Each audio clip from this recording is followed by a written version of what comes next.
हाँ जी बच्चा पढ़ ली, शुरू करें। चलिए, मैं विपिन एक बार फिर आपके सामने, और आज मैं लेकर आया हूँ lecture number 89 on smart read vocab. As always आज के इस लेक्चर में मैं डिस्कस करने वाला हूँ स्मार्ट रीड नंबर 89 में जो पैसेज हमने आपके लिए पिक किया है इंग्लिश लैंग्वेज का, उसके difficult complex important words, phrases, idioms या फिर फ्रेजल वर्ब्स को। चलिए शुरू करते हैं आज का लेक्चर, और आज का पहला वर्ड है हमारे सामने एक्सियूड। रेफरेंस क्या है एक्सियूड का? She exuded confidence, communicated key messages effectively and skillfully concerned Donald Trump on issues of abortion। यहाँ पे skillfully में मुझे एक L की कमी दिख रही है। I believe American and British English का कुछ डिफरेंस है। ब्रिटिश के हिसाब से यहाँ पे डबल L होना चाहिए था, क्योंकि हम वही फॉलो करते हैं। एंड बात करते हैं एक्सियूड की, तो एक्सियूड का क्या मीनिंग है? डिस्प्ले एन इमोशन और क्वालिटी स्ट्रांगली एंड ओपनली, यानी किसी भाव को या किसी क्वालिटी को आप स्ट्रांगली ओपनली दर्शा रहे हैं, प्रकट कर रहे हैं, डिस्प्ले कर रहे हैं, तो हम बोलेंगे कि आप एग्जीक्यूट कर रहे हैं उस इमोशन को या क्वालिटी को। एग्जाम्पल से डिस्कस करते हैं। सत्याग्रह movement, Mahatma Gandhi's calm demeanour and unwavering commitment to non violence executed a sense of moral authority. बिल्कुल सही बात है। गांधी जी का जो एक शांत आचरण था या एक दृढ़ता थी उनकी नॉन वायलेंस की तरफ, अहिंसा की तरफ, वो एक मोरल अथॉरिटी को एग्जीक्यूट करता था, अ सेंस ऑफ मोरल अथॉरिटी को एग्जीक्यूट करता था, और लोग इंस्पायर होते थे इससे कि जब ये आदमी कर सकता है हमारे लिए, देश के लिए, तो हम क्यों नहीं कर सकते हैं। सो ये एक एग्जांपल हो सकता है। Independence day speeches, on India's independence day the prime ministers speech executes a sense of patriotism and hope for the Nations future. बिल्कुल सही बात है। जिस तरीके की स्पीच दी थी जवाहरलाल नेहरू जी ने, उसने प्रकट किया या एक सेंस ऑफ पेट्रियटिज्म फिल कर दिया सबके अंदर, इंस्टिल कर दिया, एग्जीक्यूट किया, है ना, प्रकट किया, बाहर लेकर आया, sense of patriotism and hope for the Nations future. बिल्कुल सही है। बॉलीवुड अवार्ड शोज की बात अगर करें तो at the annual film fair awards the actors exuded glamour and charisma as they walked the red carpet, captivating audiences with their style। अगर हम अवार्ड शोज़ की बात करें तो फिल्म फेयर अवार्ड में जो हमें देखने को मिलता है कि जो एक्टर्स या एक्ट्रेसेस वॉक करते हुए जाते हैं और क्या एग्जीक्यूट कर रहे होते हैं, वो glamour and charisma, glamour and charisma को एग्जीक्यूट कर रहे होते हैं, प्रकट कर रहे होते हैं। तो ये 3 एग्जाम्पल्स थे और 4 सेंटेंसेस हैं हमारे सामने। देखते हैं कौन सा सही है कौन सा गलत। She exudes confidence every time she speaks in public। एक तरीके से हमेशा कॉन्फिडेंस झलकता है, या कह सकते हो बाहर निकलता है कॉन्फिडेंस, यानी बस वो सामने खड़े हो जाए बंदी, बात करना स्टार्ट कर दे, कॉन्फिडेंस बस बाहर निकलता है, यानी क्लियरली विजिबल है कि वो कॉन्फिडेंट है। ठीक है, तो ये सेंटेंस बिल्कुल सही है। whenever she speaks in public, his calm demeanor exuded a sense of reassurance during the crisis। अब कोई व्यक्ति है, उसका जो आचरण है शांत है बिल्कुल, चाहे क्राइसिस हो, कैसी भी बात हो, कोई भी परेशानी आ जाए, बंदा शांत रहता है, कूल रहता है। Executed a sense of reassurance, एक तसल्ली सी मिलती है ना, इससे यार बिल्कुल देखो परेशानी नहीं हो रहा, सो कंफर्मेशन मिलता है यहाँ पे। The restaurant executed an atmosphere of elegance and sophistication. कोई रेस्टोरेंट है, अलग ही इन्वायरमेंट है, बहुत शांत सा इन्वायरमेंट है, एलिगेंस यानी कि क्वालिटी है वहाँ पे, सोफिस्टिकेशन, और बात हो रही है कि कैसा कि क्या सेंस निकलता है वहाँ से, किस चीज़ की बात हो रही है यहाँ पे रेस्टोरेंट के कॉन्टेक्स्ट में। जो एटमॉस्फियर है वो कैसा है? एलिगेंस एंड एलिगेंट है एंड सोफिस्टिकेटेड है। तो रेस्टोरेंट बेसिकली एग्जीक्यूट कर रहा है इस तरीके का एटमॉस्फियर, तो ये भी सही है। The singer executed the song in a powerful voice captivating the crowd. Doesn't make any sense, है ना। सिंगर के कॉन्टेक्स्ट में एग्जीक्यूट करना, वो भी सॉन्ग को, किसी इमोशन को या क्वालिटी को एक बार को एग्जीक्यूट कर सकते थे, पर सॉन्ग को एग्जीक्यूट करने का कोई मतलब नहीं बन रहा है यहाँ पे। आई होप आपको समझ में आ गया हो meaning and context. Radiate synonym, display, eminent, ये भी वही प्रकट करना, एग्जिबिट शोकेस करना। सो ये सारे सिनोनिम्स हो सकते हैं। एंटोनिम्स की बात करें तो एब्जॉर्ब सोखना, उधर डिस्प्ले करना, इधर सोखना, उधर प्रकट करना, एमिनेट करना, यहाँ पे सोखना। सप्रेस दबा देना, कंसील छुपा लेना, ये सारे एंटोनिम्स के तौर पे कंसीडर किए जा सकते हैं। Next word is disparage। Reference क्या है disparage का? In contrast, Trump stuck to his characteristic style of speaking in superlatives, cliched one-liners, and disparaging the opponent's character। Clichéd हम डिस्कस कर चुके हैं। क्लीशेड यानी कि ऐसे डायलॉग्स होते हैं बेसिकली इतने रिपीटेटिव होते हैं कि अब उनसे चिढ़ सी मचती है, क्रिंज फील होता है उनसे, उनको सुन के, या कोई अगर बोल रहा हो तो उस पर्टिकुलर एक्ट से आपको क्रिंज फील होता है, बड़ा खींच सी आती है, क्लीशेड है ना। एंड बात हो रही थी यहाँ पे एक और था, हाँ, ट्रम्प के कॉन्टेक्स्ट में बात हो रही है, ट्रम्प साहब के कॉन्टेक्स्ट में स्पीकिंग इन सुपरलेटिव्स, यानी वो कैसे बात करते हैं, हमेशा सुपरलेटिव डिग्रीज यूज़ करते हैं अपने सेंटेंसेस में, बेस्ट, वर्स्ट, मोस्ट, इस तरीके के सेंटेंसेस। तो बात कर रहे थे हम डिस्पैरेज की। डिस्पैरेज का क्या मीनिंग है? टू बिलिटल द इम्पोर्टेंस और वैल्यू ऑफ समवन और समथिंग, किसी की इंपॉर्टेंस, किसी व्यक्ति की, किसी चीज़ की इंपॉर्टेंस को कम कर देना, है ना, उसकी वैल्यू को कमतर आंकना, उसको हम बोलते हैं डिस्पैरेज करना। एग्जाम्पल्स पढ़ते हैं। कास्ट बेस्ड डिस्पैरेजमेंट, इन सम रूरल और traditional settings a person from a lower caste might be disparaged by someone from a higher caste where their achievements are downplayed by remarks like what does it matter, people like them shouldn't aim too high। मतलब बड़ी cast का व्यक्ति छोटी cast वाले से कह रहा है कि अगर मान लो उन्होंने कोई अचीवमेंट अपनी दर्शाई भी, तो वो बोलता है कि बड़ी कास्ट वाला कि यार क्या फ़र्क पड़ता है, हाँ, तुम जैसे लोगों को तो बहुत ज़्यादा बड़ा सोचना भी नहीं चाहिए, हाँ, बड़ा सोचने का काम केवल हमारा है। सो इस तरीके की बातें या हमें देखने को भी मिलती हैं, पढ़ने को भी मिलती हैं आज भी। So caste based disparagement. एक और एग्जांपल है एजुकेशनल कॉन्टेक्स्ट में, someone who studied in a regional language medium school might be disparaged by people who studied in English medium schools. Comments like how can someone from a Hindi medium school understand such complex things, belittle their capability. बिल्कुल सही बात है।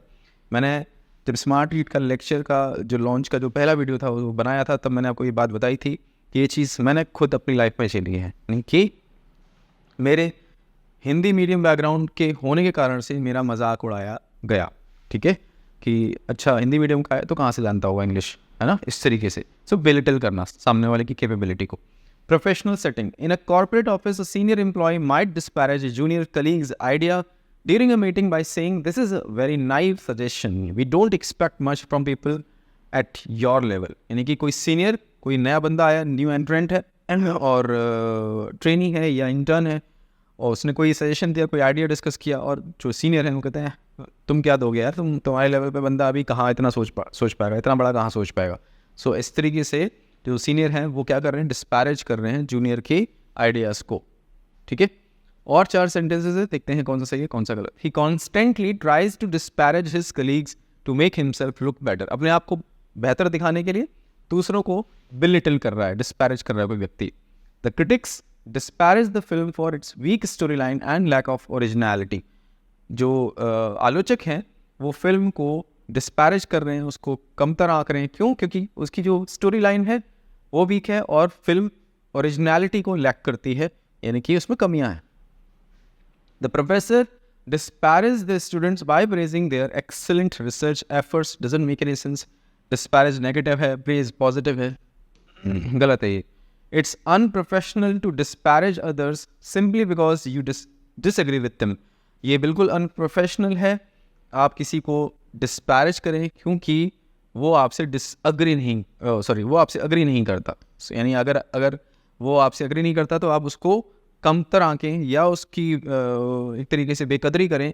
सो ये unprofessional है, बिल्कुल सही बात है, ये सेंटेंस भी सही था। आई होप आपको समझ में आ गया हो। बेलिटल कमतर आंकना, डेनिग्रेट ये भी वही है।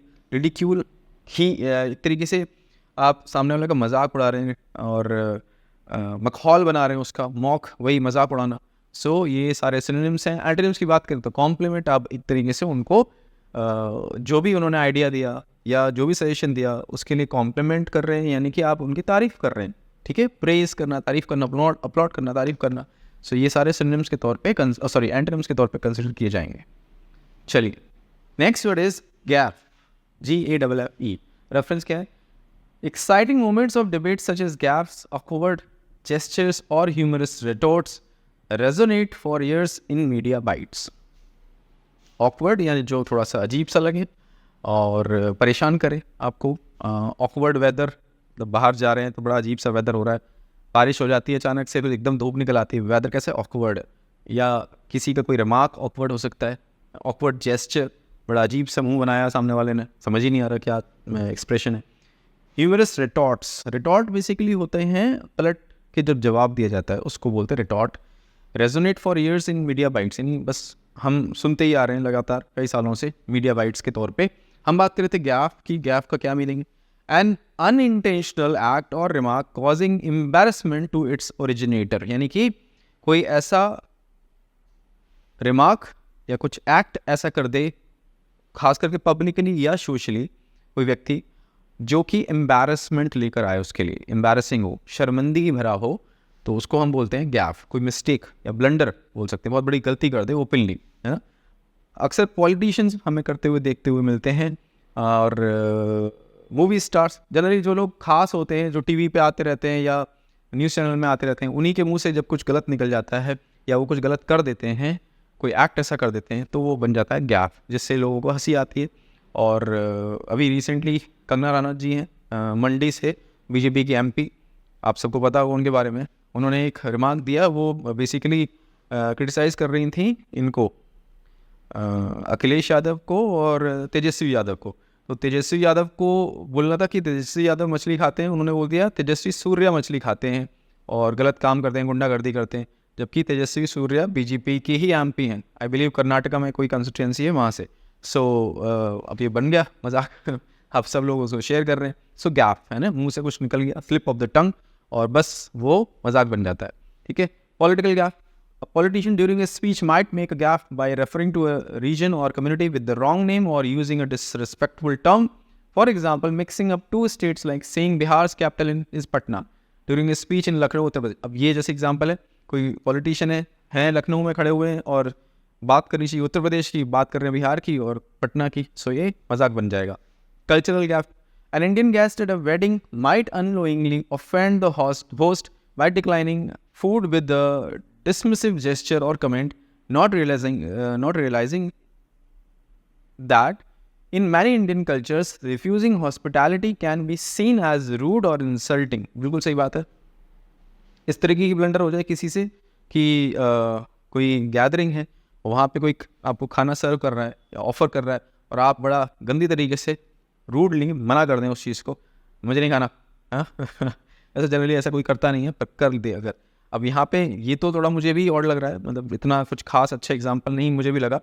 अब सोचिए इसको इसकी जगह पे कि अगर कोई प्रसाद लेकर आए, पूजा हो उसके बाद प्रसाद लेकर आए और उसको अगर कोई मना कर दे, तो ये बहुत ही बड़ी गलती मानी जाएगी, ब्लंडर माना जाएगा, एक तरीके से कल्चरल गैफ माना जाएगा, है ना। एक और एग्जाम्पल है public speaking Gaff. A CEO giving a speech at a business event in India might make a Gaff by pronouncing an Indian name incorrectly or making an insensitive comment about a local tradition, unintentionally causing offense to the audience. बिल्कुल सही बात है। कोई CEO है किसी company और वो किसी जगह का नाम गलत प्रोनाउंस कर दें या कोई ऐसी इनसेंसिटिव कमेंट कर दें जिससे लोकल ट्रेडिशन है वहाँ के लोगों का, वो लोग हर्ट हो जाएं और फिर वो गैप बन जाएगा। बिल्कुल। सो इसको हम बोलते हैं बेसिकली ऐसी slip of the tongue, unintentional, जिससे कोई कंट्रोवर्सी खड़ी हो जाए या मजाक बन जाए, उसको हम बोलते हैं गैप। ठीक है, आई होप आपको समझ में आ गया हो। 4 सेंटेंसेस हैं, देखते हैं कौन सा सही है कौन सा गलत। The politician's gaffe during the speech caused an uproar among the audience. अब पॉलिटिशियन के मुंह से कुछ गलत निकला तो क्या हो गया, एक कोलाहल मच गया सब ऑडियंस में, अरे अरे ऐसा कैसे बोल दिया। हाँ बिल्कुल सही है। Forgetting the client's name during the meeting was a major gaffe on his part. बिल्कुल सही बात है, इससे तो मजाक उड़ेगा ही उड़ेगा भाई, क्लाइंट का नाम ही भूल गए तुम। She made a gaffe when she accidentally insulted her boss in front of the team. अपने बॉस को गलती से इंसल्ट कर दिया उन्होंने, सो ये भी एक गैफ बन गया। नाउन है गैफ, अ गैफ। ठीक है। A small Gaff during the presentation embarrassed the speaker but she recovered quickly. एक प्रेजेंटेशन हो रहा था, वहाँ पे एक छोटी सी उनसे मिस्टेक हो गई और एम्बैरेसमेंट हुई उनको, पर जल्दी से उन्होंने रिकवर कर लिया, यानी बचा लिया अपने आप को जल्दी से। सो इसको हम बोलते हैं गैफ। ठीक है, अब बात करते हैं सिनोनिम्स की। ब्लंडर, बहुत बड़ी गलती, मिसस्टेप, कुछ गलत स्टेप ले लिया, एरर, स्लिप अप, जबान फिसल जाना। एंटोनिम्स की बात करते हैं। परफेक्शन, प्रिसीजन, बिल्कुल बारीक, है ना, सटीक, कोई गलती ना हो, प्रिसीजन, ग्रेस, सारे एंटोनिम्स के तौर पे कंसिडर किए जाएंगे। Next word is demagogue. Reference क्या है? If not the winner the debate has established her as a person who can confront a demagogue and navigate a tense and chaotic environment. Confront, सामना करना, और navigate आपको पता ही है, chaotic, जहाँ पे अफरा तफरी हो। ठीक है, यानी कि सब कुछ ऑर्डरली ना हो, उसको हम बोलते हैं chaotic। बात करते हैं डेमोगॉग की। डेमोगॉग का क्या मीनिंग है? A leader who seeks support by appealing to the prejudices of ordinary people rather than by using rational argument. अब कोई लीडर है, वो लोगों की भावनाओं को भड़का रहा, उसे पता है कि अगर मैं इस तरीके की बात करूँगा तो ये लोग इमोशनली मुझसे कनेक्ट हो जाएंगे और फिर मैं इनको अपने हिसाब से मैनिपुलेट कर सकता हूँ. ऐसे लीडर्स होते हैं डेमागॉग. ठीक है, जो रैशनल आर्ग्यूमेंट पे बात न करके, लॉजिक्स पे बात न करके, लोगों की जो भावनाएं हैं उनको भड़का के, उनके जो प्रेजुडिसेस हैं, है ना, मन में उनके जो एक तरीके से दूसरे लोगों की तरफ, दूसरे रीजन या दूसरे रिलीजन, दूसरी कास्ट के लोगों की तरफ जो उनके प्रेजुडिसेस हैं, उनका फ़ायदा उठा के, ब्रेन वॉश करके उनको मैनिपुलेट करते हैं और अपने पक्ष में लेकर आते हैं. ऐसे होते हैं नेता. कैसे? डेमागॉग. इनको क्या बोला जाता है? डेमागॉग. एग्जाम्पल के तौर पे हिटलर, जो इन्होंने किया क्या था, बात करने में इतने ज़बरदस्त कि सामने वाले को बांध लें, है ना, और कैसे बांधें कि वो मैनिपुलेट कर लें, अपने लिए, अपने पक्ष में मैनिपुलेट कर लें पूरी तरीके से. आज भी हमें ऐसे नेता देखने को मिल जाते हैं जो इस तरीके की बातें करते हैं. ठीक है, एग्जाम्पल्स पढ़ते हैं. History has shown that demagogues often rise during times of social unrest and uncertainty. बिल्कुल सही सेंटेंस. बात हो रही है कि इतिहास हमें दिखाता है कि जो इस तरीके के नेता होते हैं डेमागॉग्स, अक्सर वो किन समय में उठते हैं? सोशल अनरेस्ट, जहाँ पे सामाजिक तौर पे उथल पुथल मची हो या अनसर्टेनिटी हो, वहाँ पे डेमागॉग्स आकर खड़े हो जाते हैं समाज में.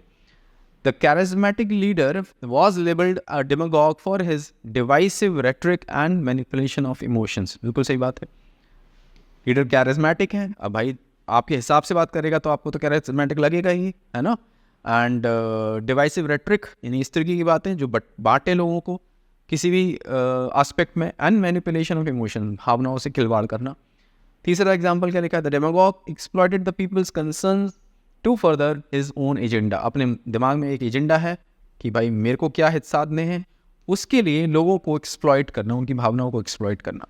For his benevolent acts the chieftain was considered a demagogue of his people. Chieftain कबीले का सरदार, पर यहाँ पे लिखा है for his benevolent acts the chieftain was considered a demagogue. No, परोपकार करने के लिए, बेनेवलेंट यानी कि कुछ अच्छा काम कर रहा है, दया का काम कर रहा है सामने वाले लोगों के लिए, पर डेमागॉग इसके लिए नहीं जाना जाता है ना.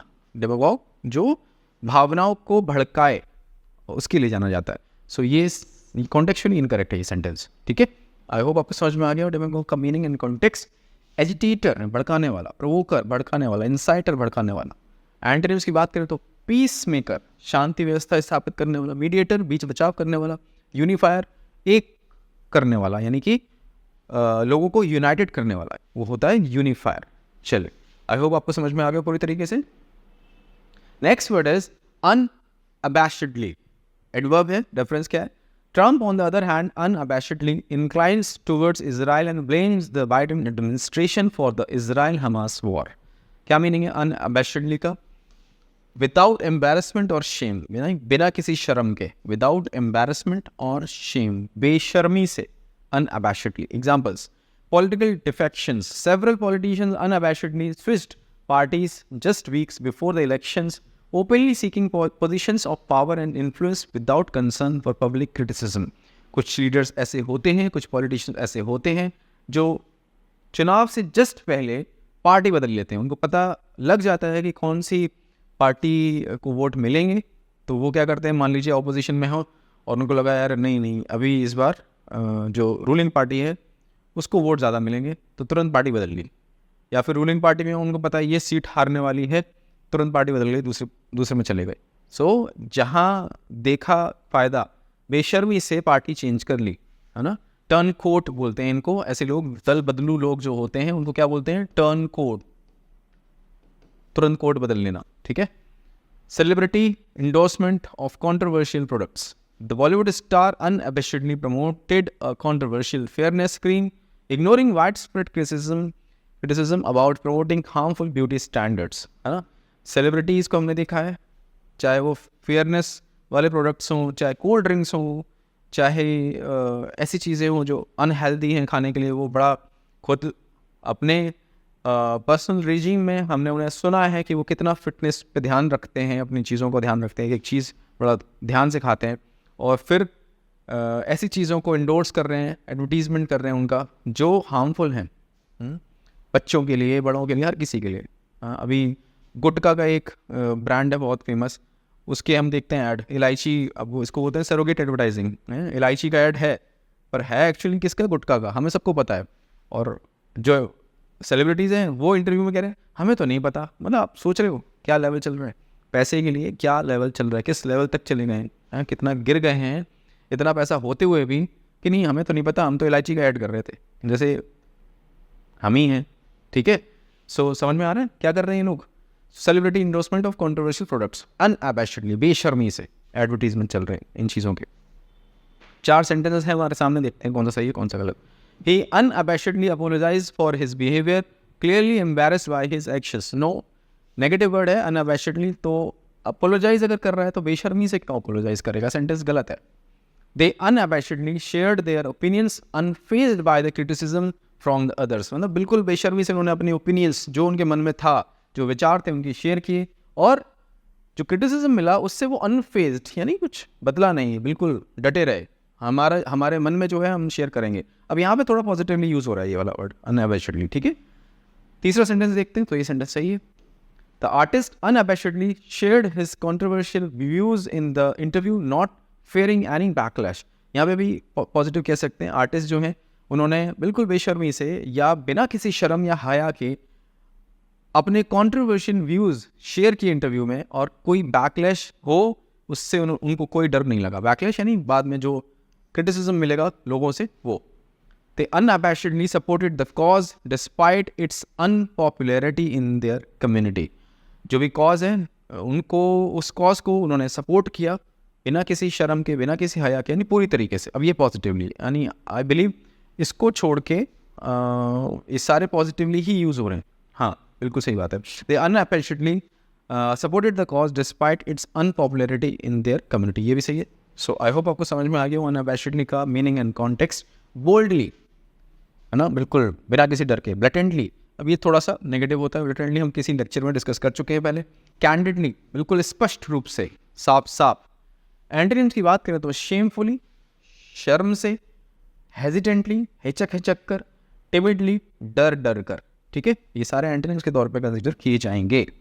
चलिए, दैट्स इट बच्चा पार्टी। अब आपको क्या करना है आपको पता है, यू नो वेरी वेल। हर एक वर्ड पे बनाना है आपको अपना खुद का सेंटेंस उसके सही कॉन्टेक्स्ट में, और ये जो सेंटेंसेस का ग्रुप बने आपका उसको एक सिंगल कमेंट के तौर पे ड्रॉप कर देना है इसी वीडियो लेक्चर के कमेंट्स सेक्शन में। अगर आप ऐसा करते हैं तो सबसे ज़्यादा आप लर्न करते हैं, मैं हमेशा ये बात बोलता हूँ। दूसरा, मैं अवेलेबल हूँ टेलीग्राम पे, this is my user name on Telegram. जिन भी बच्चों ने स्मार्ट रीड कोर्स परचेज़ कर लिया है और अभी तक हमारे प्राइवेट टेलीग्राम ग्रुप को नहीं ज्वाइन किया है, अपना पेमेंट का स्क्रीनशॉट मेरे साथ शेयर करें इस यूज़र नेम पे, और मैं शेयर करूँगा हमारे ग्रुप का लिंक आपके साथ। ग्रुप ज्वाइन करें because actual discussion and mentorship वहीं पर हो रही है। तीसरा काम, पूरा लेक्चर आपने देखा, लेक्चर नंबर 89। अब आपको जाना है आपके स्मार्ट रीड कोर्स के डैशबोर्ड पे और अटेम्प्ट करनी है स्मार्ट रीड नंबर 89, और अटेम्प्ट करने के बाद रिजल्ट स्क्रीन से आपको पिक करनी है आपकी आरसी स्पीड क्या रही और आपका आरसी लेवल क्या रहा।